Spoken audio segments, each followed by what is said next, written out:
are we willing to put ourselves into danger to get to where we're trying to be? Risk, major risk. How much risk do you want to take? Taking movies, decoding their message, and applying them for personal growth. This is Decrypted Films Podcast. And now your host, speaker communicator, Jag DeWar, joined by his brothers, filmmaker Max Sainville and music producer Billy Sainville. All right, today's movie is Enemy of the State. This is a throwback movie, but it is a classic. And I just want to take the time to say, for those who have been listening to our podcast, listen, we appreciate you guys. We thank you for the comments. It's been a while, but we are back, and we wanted to come back with a classic Will Smith movie, Enemy of the State. You guys, what are your thoughts on this movie? You already know. This is as brothers, this is one of our favorite movies. Absolutely. Ever. Sure, yo. Collectively, we know this is one of our favorites. I think definitely it's in my top 20, and it's been in my top 20 since it first came out. It impacted me in so many different ways where creatively, like, I took styles from that movie and used it in my film career. So yeah, I think it's Tony Scott. Is that his name? I think the so. Director. He's like, that has this abstract feel of how Man on Fire, Deja Vu. This movie, like he has a good classics. list. All absolutely, classics, man. So, all right. So I want to dive in, man. This movie is not like the other movies where it kind of just gives you a message, because this movie was a suspense movie, really creative, great writing. But I want to get into some of the stuff that I saw that I felt like, man, we could actually use that in our lives. So one thing I wanted to see what you guys thought about this. It was a small comment made by, I don't know the guy's name. He's pretty much the guy who's running everything and had the other government official killed, or the political person killed. Okay. So this guy says something, and even though he's the villain, I do like what he says. So he finds out that someone has the tape, and here they're looking at the footage to see, okay, did he drop something in Will Smith's bag to see if that's the tape? So they're studying and all that, and he one of the guys who's analyzing the tape says, well, maybe it's nothing, but then the guy said, maybe it's everything. And so let's go and find out. So for me, I love that, because the one guy was like, yeah, maybe it's nothing. But the other guy saying, maybe it's everything. And the littlest thing, I want to hear what you guys think. Something small that could seem like not significant at all, insignificant, but yet it's like, nah, maybe it's everything. So let's go after it anyway. What are your thoughts on that, man? Like, I almost get goosebumps thinking that there's an opportunity that can seem like it's something small, but it can be the everything. I think we talked about it before, where you could think that a little task that you're doing now, or that one day you just felt like, I don't feel like doing it, I'm gonna go to sleep, it's nothing, or maybe it's everything. I had it's so funny, man, because that immediately reminded me of a particular gig that I worked on that it was very small. And I think I talked about this, where I was like, I don't even think it's even worth going through and following through to do this job, because it's small. It doesn't really do nothing for my brand. And I just really sat down, and something told me, it was like, listen, it could be this small, but you don't know what's going to happen through the journey of you doing this gig. For real. So I did that gig and ended up getting a bigger gig out of it, where it was just amazing and overwhelmingly wonderful. You know what I'm saying? So immediately I thought of that, and I could probably think of tons of other scenarios that happened similar to what you're trying to say with that, what you saw. But that's what came to mind I mean, it's crazy. It reminds me of like pretty much exposure. It's tough because there are some things you shouldn't put your hands in, but you never know where it could go. If you have the opportunity to do something similar to what you're saying, I don't know, not exposure as far as, getting yourself out there or marketing wise. That's not the type of exposure I'm talking about, but just a connection to something that could lead into something else. You just never know. But it's one thing to choose to do that one time, but to shut it off completely because that's not your level. That's not what I do. Like I do the big stuff. And it's just like, maybe it's nothing, but maybe it's everything. That's for me, when I heard this, I want to hear what you think about this too, Billy. When I heard this, it just made me think about the small task that I need to start paying attention to, like anything from trying to develop, brand or whatever, or simple things like just with me and Tiffany. Like, okay, like the littlest thing could be, this stuff is nothing. I got another day to do this, but it could be everything. So I'm trying to apply that to the little things in my life. I guess what came to my mind is like mainly all of the jobs that I worked at, I felt like I've got recognition for. I think basically for kind of doing things that weren't required of me, little things that people may like brush off like, we don't need to do that, or that's not really necessary. But because I did those little things, it became everything, and that's how I got recognized, and that's how, like even one of the jobs I have now is because I did something that wasn't asked of me, and it became everything, and now they wanted me full time. So that opens doors because you just worried about the things that other people think is nothing, but you saw it as an opportunity. You probably weren't looking at it like, this is about to be big. Yeah, I just wanted to do it just to do it, but it opened doors for me that I wasn't really even trying to go through. See, here's another thing. That whole issue of battling, like maybe it's nothing, maybe it's everything. Why do we need to know whether it's nothing or it's everything in order to do it? We shouldn't. We should just go ahead and pursue to go through it, because then we're getting in our own way.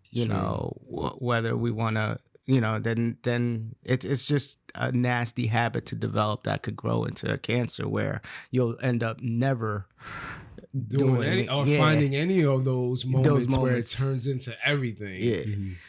But I wanted to dwell on this a little bit, but kind of switch it to a different perspective outside of like talking about how a domino effect from getting one job that creates another. But I spoke to you about this the other day in Starbucks, how someone texted me just something very simple, and I could easily see in the sending side where sometimes I hesitate to text people because I was that's nothing. It's too small to even go out and send that text.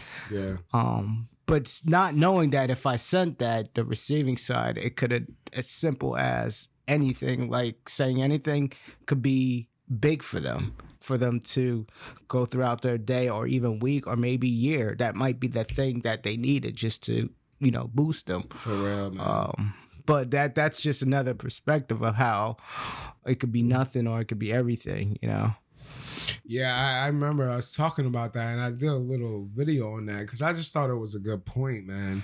That we could, those little small things. At first, we could block ourselves from doing it because we feel like we don't want to do something people might think funny about it, but we do it anything. But that smallest thing changed your whole perspective about your whole day. Like it's crazy. It may be nothing to you is what you're saying, but it may be everything to the person receiving it. I mean, like even this stuff like we're doing right now, we're in a room by ourselves and we're talking, and it may seem like nothing until we start hearing people like, yo, that helped me hear that perspective. So it's just that you're right. Maybe we should stop deciding whether to know for sure, is this going to be everything or if this is going to be nothing before we do it, because we're wasting chances to be able to touch people, to be able to touch something in your life, change something in your life or whatever. But I think people do that thinking that they're going to waste time somehow. And I don't know about that. Like, the fact that you might think you're wasting time, isn't every moment a chance to be able to gather what you want out of it? It could either be a waste of time, or it could be something that you learn from. Like, it's just more information. So why not, jump into certain things, using wisdom?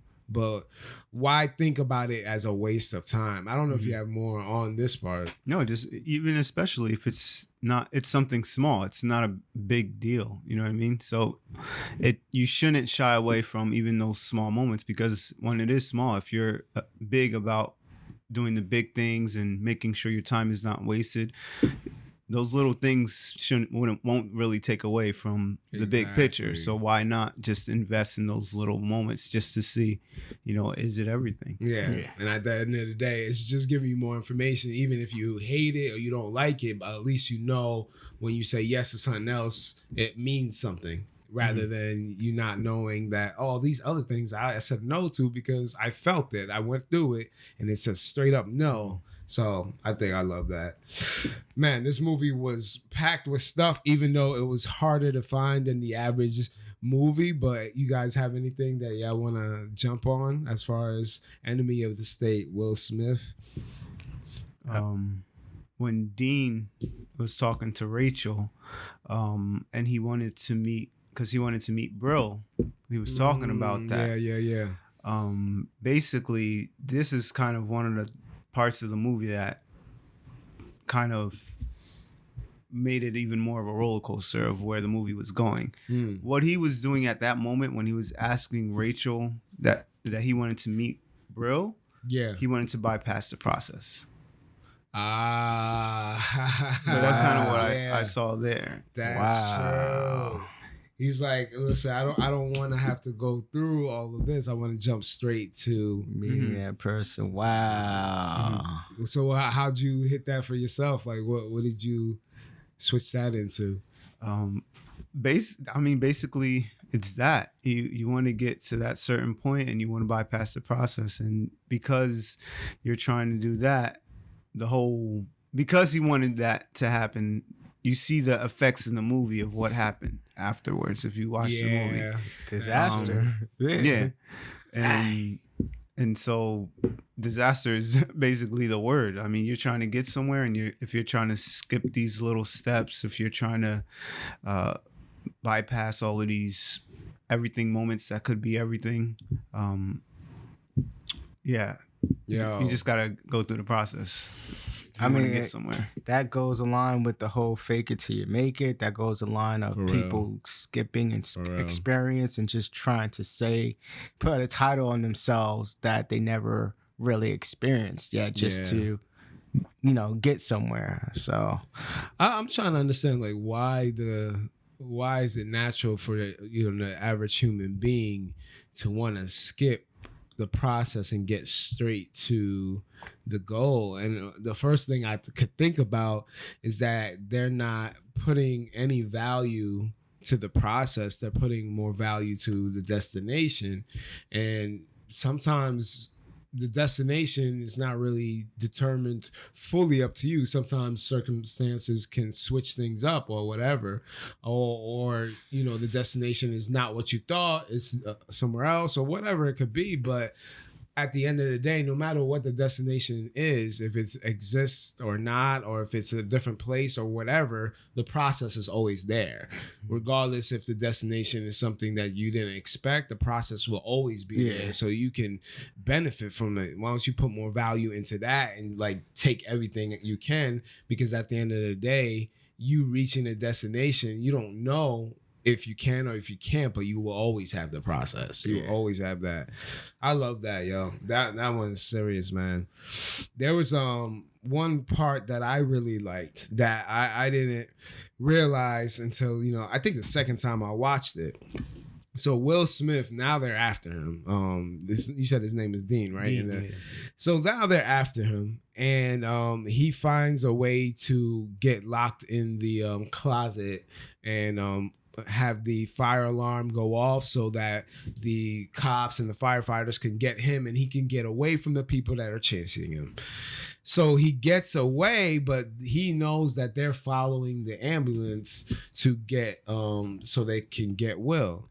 So the bad guys find out which hospital he's going to, and Will, I'm just gonna call him Will Smith because Will Smith is too big. Like, it's just easier for me. Call him Robert. So Will Smith is in the ambulance, and this is the part that I love that he does. He knows that the ambulance is set to take a path towards the hospital, but he knows that if he takes that path and ends up there, that these bad guys are going to get him there. So instead of staying on the path that was given to him, staying on the pattern or the rhythm of life where you go into the ambulance, you stay in there, and they take you to the hospital. That's just what it is. He broke that pattern because he didn't want to die. He broke that pattern because he didn't want to get caught. So he stopped. He took the gun out. He said, stop the ambulance. And he jumped out because had he stayed in, he would have gotten caught.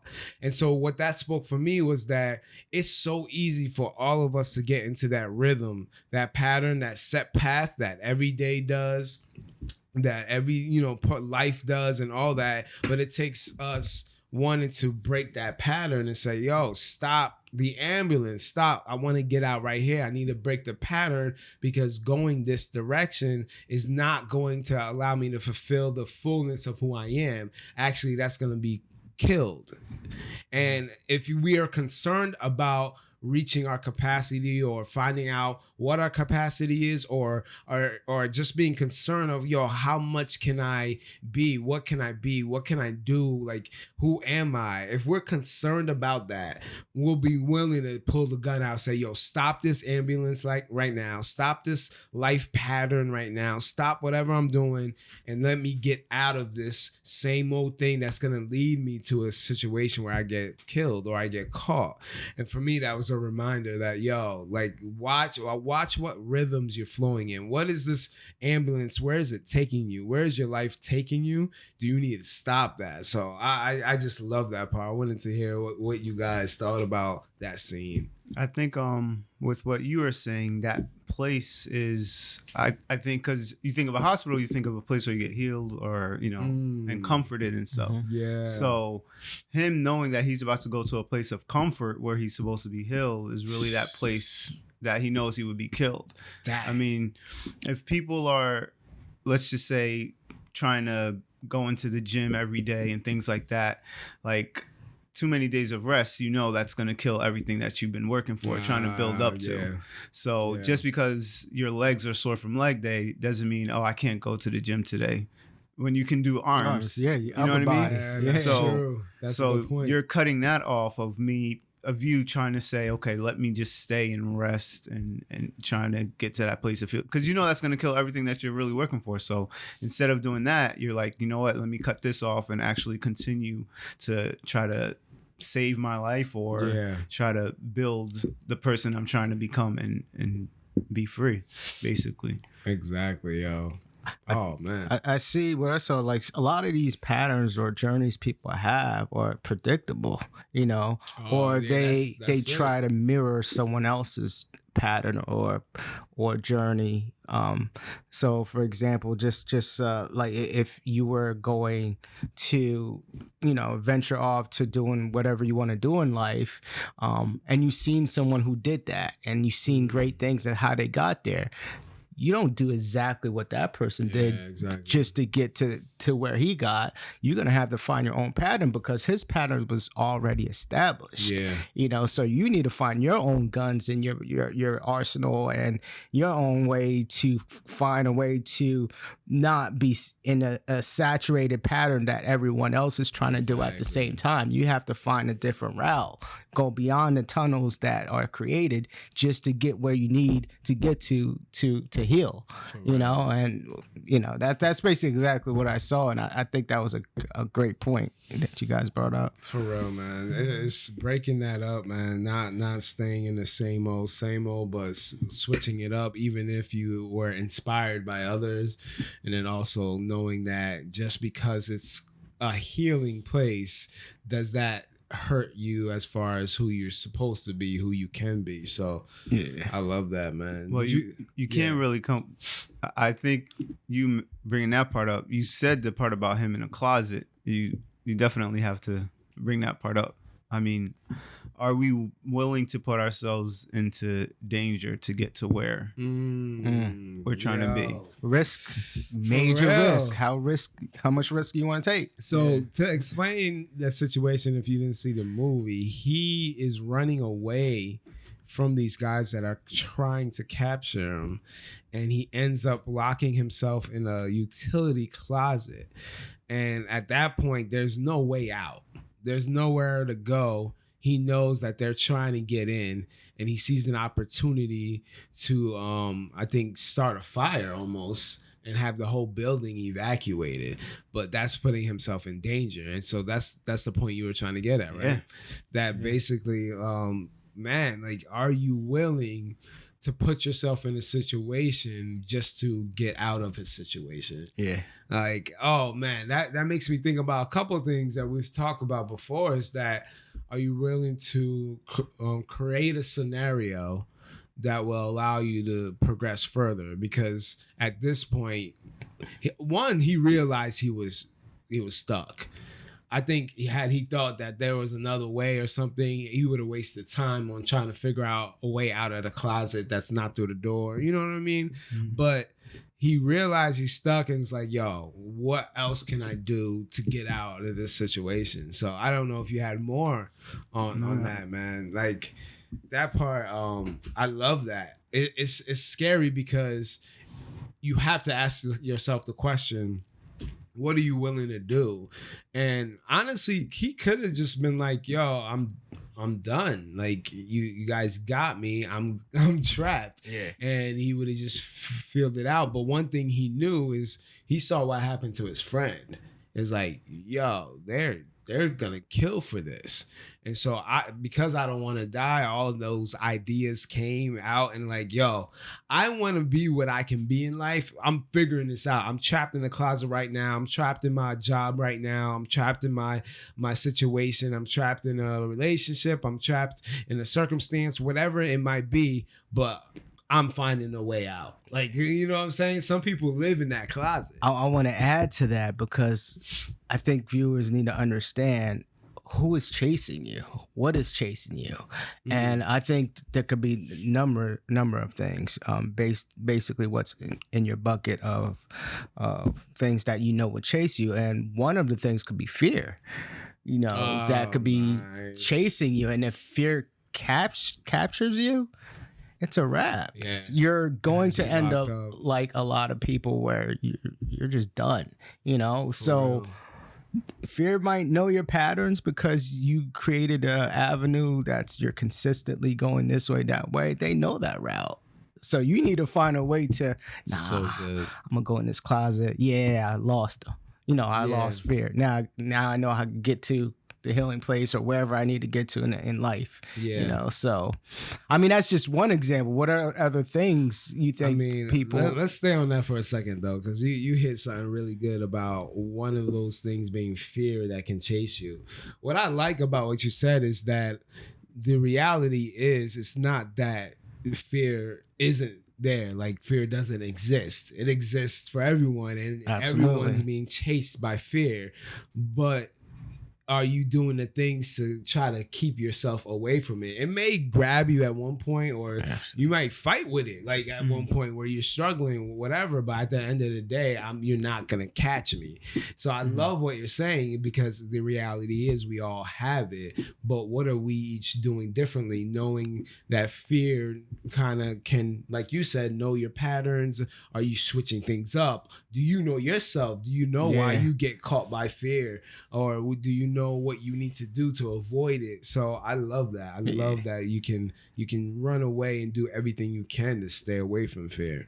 Yeah, we just got to make sure we don't fall victim and surrender, basically. Absolutely. How many of us are surrendering because giving up our dreams by just surrendering? You know what I mean? For fear, for lack of resources, doubting ourselves, whatever the case may be. Are we surrendering? Or are we actually? Could you talk about a little bit of example of what is scenario of someone surrendering? What would be an example of someone surrendering in life, basically because fear caught them? If you're trying to accomplish something and that moment that you allow those excuses to stop you from accomplishing those things. Nice. That's basically the fear right there. It can be a number of things, because it doesn't have to just be you being nervous because you don't think you can accomplish it, but it could be that. It can be, I don't have the resources to do it. I don't think I'll have the support to do it. Any excuse that comes up is a mask of fear in some way. And those are just examples of, what holds you back.